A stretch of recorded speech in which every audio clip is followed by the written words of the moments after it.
Halo Ibu dan teman-teman semua, perkenalkan kami dari kelompok anak magang. Di sini kami akan mempresentasikan mmm, materi mengenai uji hipotesis untuk memenuhi mata kuliah tugas dari mata kuliah matematika kontekstual. Nah, kami beranggotakan 6 orang, ada Aldomar Maxnian Nubais, Cindy Judang, Magdalena Clarita Soebau, Anugrah Jordan, Jelita Santi Bedapa, dan Joseph F. Serambere. Selanjutnya,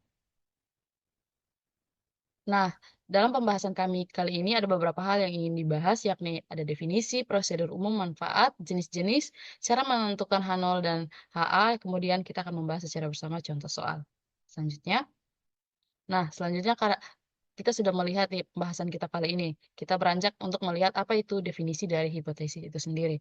Berbicara soal hipotesis, hipotesis adalah dugaan awal mengenai fenomena atau hubungan tanpa menggunakan pendekatan matematis. Selanjutnya kita melihat lagi mengenai hipotesis statistik. Nah, hipotesis statistik adalah bentuk kuantitatif dari hipotesis itu sendiri yang kita nyatakan dalam angka atau parameter populasi yang dapat kita uji secara statistik. Selanjutnya kita melihat apa itu uji hipotesis. Nah, uji hipotesis adalah suatu prosedur statistik yang kita gunakan untuk menguji kebenaran hipotesis statistik berdasarkan data sampel dan tentunya ini akan menghasilkan keputusan apakah hipotesis tersebut diterima atau ditolak. Nah, dalam uji hipotesis ada yang namanya hipotesis nol dan hipotesis alternatif. Nah, hipotesis nol adalah hipotesis yang kita uji untuk diterima atau ditolak berdasarkan hasil analisis sampel. Sedangkan hipotesis alternatif adalah hipotesis tandingan atau kita katakan sebaliknya dari hipotesis nol. Apabila hipotesis nol ini ditolak, maka kita dapat menggunakan hipotesis alternatif. Selanjutnya akan dijelaskan oleh teman saya. Yang berikut ada prosedur umum dalam uji hipotesis. Yang pertama ada menentukan hipotesis nol dan hipotesis alternatif. Yang berikut ada memilih tingkat kepercayaan tertentu dalam menentukan besar sampel yang diambil. Yang berikut adalah memilih statistik uji yang sesuai. Yang berikut menentukan daerah kritisnya, lalu mengumpulkan data sampel dan menghitung statistika sampelnya. Yang berikut dan yang terakhir adalah menyatakan menolak atau menerima hipotesis nolnya.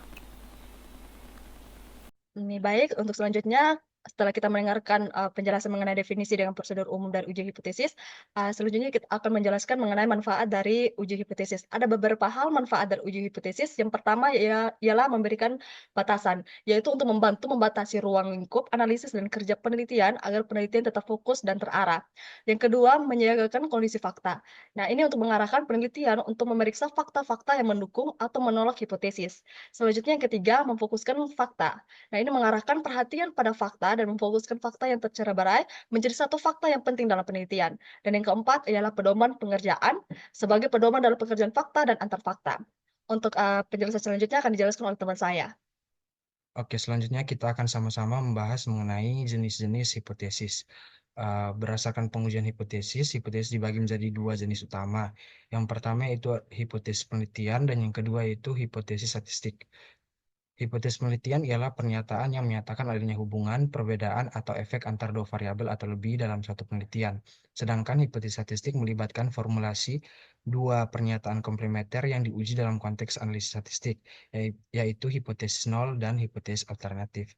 Intinya, yang menjadi pembeda antara hipotesis penelitian dan hipotesis statistik, hipotesis penelitian itu dia berbicara soal dugaan sementara yang berbentuk pernyataan, sedangkan hipotesis statistik itu dia dugaan sementara atas kumpulan data statistik dari penelitian. Di sisi lain juga berdasarkan berdasarkan kriteria jenis-jenis hipotesis dibagi menjadi tiga, yaitu berdasarkan parameter, ada juga berdasarkan jumlah sampel dan juga berdasarkan jenis distribusinya. Uh, di sisi lain juga terdapat dua klasifikasi hipotesis, yaitu pengujian hipotesis dua sisi dan juga pengujian hipotesis satu sisi. Untuk pengujian hipotesis dua sisi, itu hipotesis alternatif dari pengujian yang menyatakan bahwa parameter populasi berbeda dengan suatu nilai tertentu, yaitu H0 itu mu sama dengan mu 0, HA-nya atau H1-nya itu mu tidak sama dengan mu 0. Sedangkan pengujian hipotesis satu sisi itu dibagi menjadi dua, ada sisi kanan dan sisi kiri. Sisi kanannya itu H0 sama dengan mu lebih kecil sama dengan mu 0. H1 atau HA-nya itu mu lebih besar mu 0. kalau sisi kirinya H0-nya itu mu lebih besar sama dengan mu 0, H1-nya itu mu lebih kecil dari mu 0.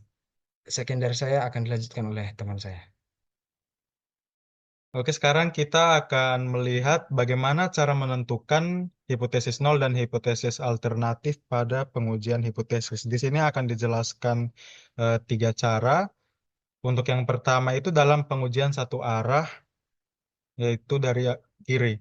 Nah, untuk pengujian satu arah dari arah kiri ini, definisinya itu adalah jenis pengujian statistik dengan menguji apakah nilai parameter lebih kecil dari nilai tertentu. Untuk contohnya, kita lihat di sini, seorang manajer ingin menguji apakah rata-rata waktu layanan di restoran lebih kecil dari 10 menit. Sehingga untuk hipotesisnya, yang pertama untuk hipotesis 0, rata-rata waktu layanan sama dengan atau lebih dari 10 menit, yang secara matematis ditulis mu lebih besar atau sama dengan 10. Lalu untuk hipotesis alternatifnya ialah rata-rata waktu layanan kurang dari 10 menit atau mu lebih kecil dari 10. Nah, selanjutnya untuk pengujian satu arah dari arah kanan dengan definisi jenis pengujian statistik dengan menguji apakah nilai parameter populasi lebih besar dari nilai tertentu. Nah, untuk contohnya kita lihat seorang pengusaha ingin menguji apakah rata-rata penjualan bulanan toko barunya lebih dari 50 juta rupiah. Sehingga hipotesis yang terbentuk ialah untuk hipotesis 0, rata-rata penjualan bulanan sama dengan atau kurang dari 50 juta rupiah, atau bisa ditulis dengan mu lebih kecil sama dengan 50. Lalu untuk hipotesis alternatifnya ialah rata-rata penjualan bulanan lebih dari 50 juta rupiah atau mu lebih besar dari 50. Lalu untuk cara yang terakhir adalah pengujian dua arah dengan definisi jenis pengujian statistik dengan menguji apakah nilai parameter populasi berbeda dengan nilai tertentu, di mana nilai ini tidak memihak pada salah satu arah, tetapi ingin mengetahui apakah ada perbedaan yang signifikan. Lalu untuk contohnya kita lihat, menurut sebuah artikel, rata-rata jantung berdetak sebanyak 60 kali per menit. Sehingga hipotesis yang dapat terbentuk ialah untuk hipotesis 0, rata-rata jantung berdetak per menit sebanyak 60 kali atau mu sama dengan 60. Lalu untuk hipotesis alternatifnya ialah rata-rata detak jantung per menit tidak sama dengan 60 kali atau dapat ditulis dengan mu tidak sama dengan 60. Untuk materi selanjutnya bisa dijelaskan oleh teman saya. Baik, selanjutnya kita akan masuk pada contoh kasus. Di sini, misalkan sebuah PT Jaya itu merupakan perusahaan yang memproduksi makanan non-kolesterol. Nah, perusahaan ini menjamin bahwa konsumen akan mengalami penurunan berat badan sebesar 1 kg selama 2 minggu. Nah, dari 100 orang yang mengikuti program ini, diperoleh rata-rata penurunan berat badan itu mencapai 0,8 kg, dengan standar deviasinya itu 0,23 kg. Nah, di sini dengan taraf nyata 5%, kita akan melihat apakah pernyataan perusahaan ini benar. Slide selanjutnya. Nah, di sini untuk menyelesaikan soal ini, pertama-tama kita akan menyusun dahulu hipotesisnya, di mana di sini ada H0 dan juga HA atau hipotesis alternatifnya. Untuk H0-nya di sini, itu mu sama dengan 1, yang artinya penurunan berat badan konsumen itu mencapai 1 kg. Sedangkan untuk H alternatifnya itu, mu-nya itu tidak sama dengan 1, yang artinya penurunan berat badan konsumen itu tidak mencapai 1 kg.